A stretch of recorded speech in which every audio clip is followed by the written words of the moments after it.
household name throughout the world. This man is one of two men who have survived an on-screen hand-to-hand battle with the Predator, aka our soon-to-be leaving Governor Arnold Schwarzenegger. Bye-bye!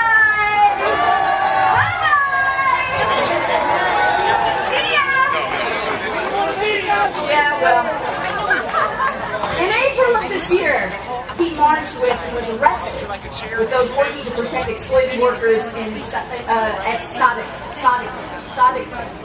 Sorry. He is truly committed to social and economic justice and to the core principles of one nation working together. Each and every one of us here today appreciates his continued support. Ladies and gentlemen, Mr. Danny Glover.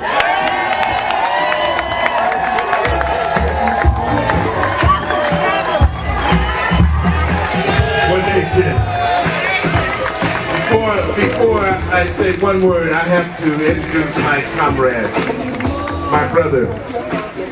Whether it's been in the abolition of the death penalty, whether it's trying to keep the peace between the Bloods and the Crips, almost 20 years ago, he was always there, adding counsel, adding his passion, and adding his incredible wisdom to it. Mike Farrell. Come on, give it up, Mike Farrell. Yes, please. God bless you for being here. One nation, I love this. One nation. I heard a long time ago about one nation indivisible. They're trying to divide it. We've got to unite it. Our job is what Harry Belafonte says on my shirt here. Don't be a victim of greed. Don't allow yourselves to be rolled over by these bastards who want to take your jobs, take your living wage, take away your dignity, and don't let them tell you that it's okay to kill people. Whether you kill them by reducing them to nothing or whether you kill them in a chamber of torture, it's still killing, and we've got to stop it, and we've got to make sure that this country stands up for the dignity and honor of every individual person, and God bless you for being here saying so.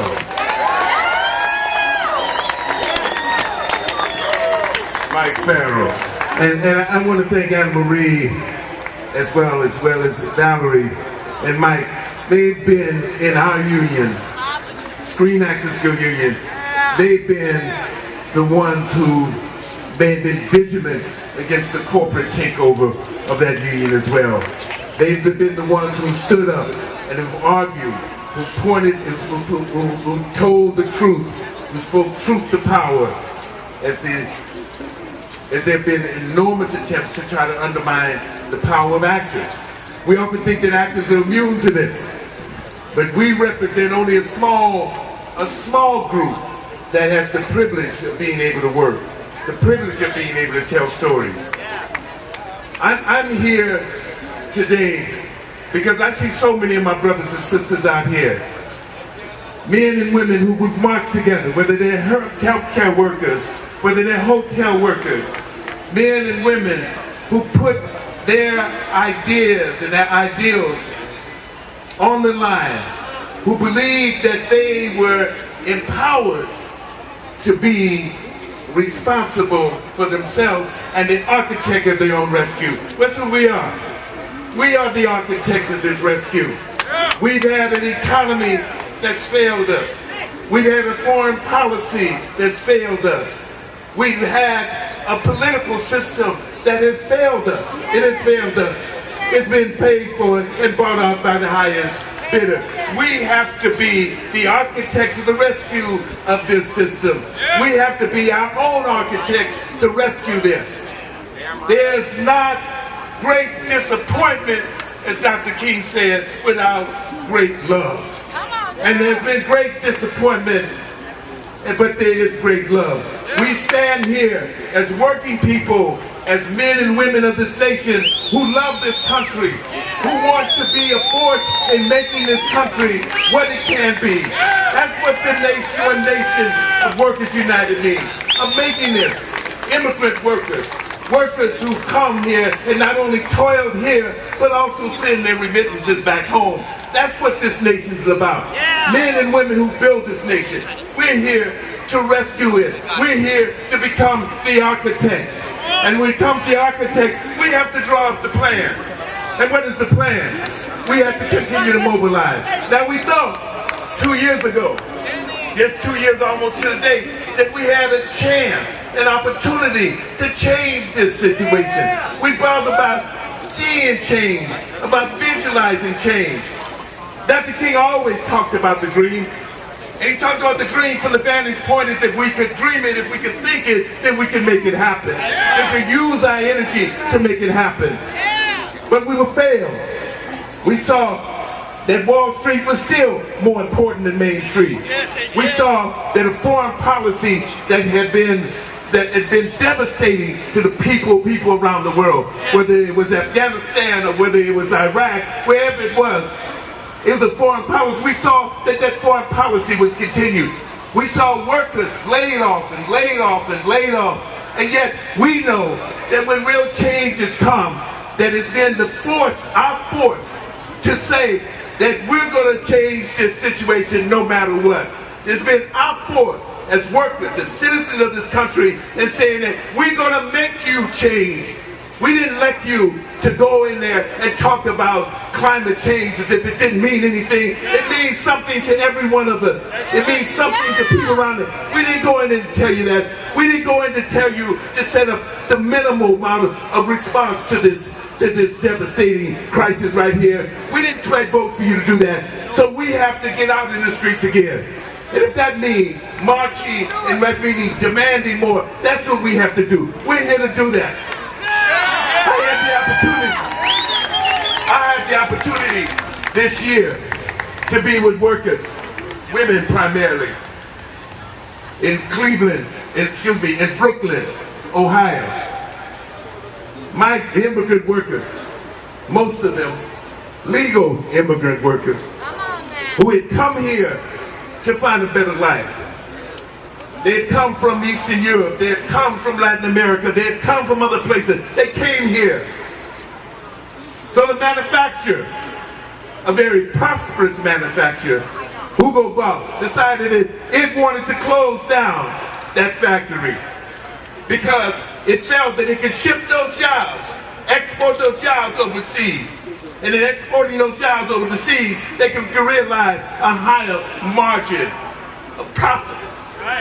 Those women were dismayed. They now were only the foundation or the backbone of their community, of their families. They were the foundation and backbone of their family, of their community as well. They stood up. And they stood up and said, you cannot close down this factory. This factory's been profitable. This factory means something. Even though we're only 400 workers here, this factory means something to this community. We have to put up there. We have to put the stop to this. And they did. They won. They won. They won.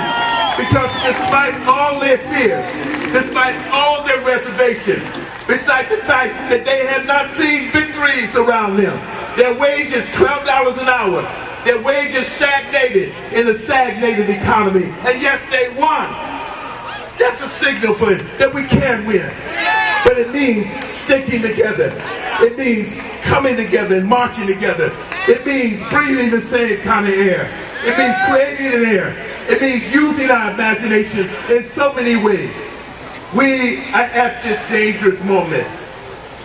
We believe one thing, and now we have to recalibrate our minds to try to figure our way out of it. We all of it. We wake up in the morning and we say, what can we do? We wake up in our morning and we know that our children and grandchildren depend on us. What can we do? What can we do? We want to wake up in this morning. We want to wake up every morning and say, what have I done to change this world? What have I done to make this nation what it can be? What have I done to make this planet what it can be? That's what we have to do. We have to recommit ourselves to that. We have to recommit ourselves to that, to every single one of us. And we're tired. I'm not gonna lie. We're all tired. We're fighting and we're tired. But there's nothing that resuscitates our energy than the struggle and the fight. Because every time we realize the victory. Every time we say no, every time we stand up, something else happens inside of us. Something else happens that says that we can reimagine this democracy.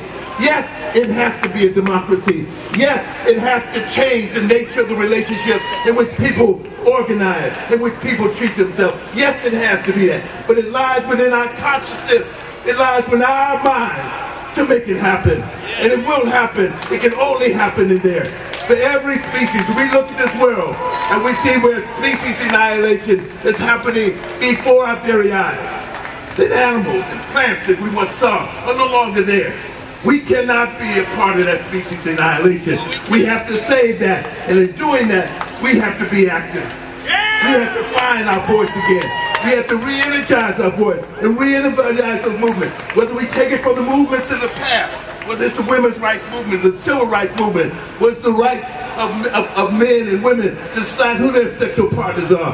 Wherever the movements are, we have to take the energy. Whether it's the workers' movement, that strong tradition of workers coming together and building, that strong tradition of all workers finding a way in which they can tell the bosses no more. We have to find that.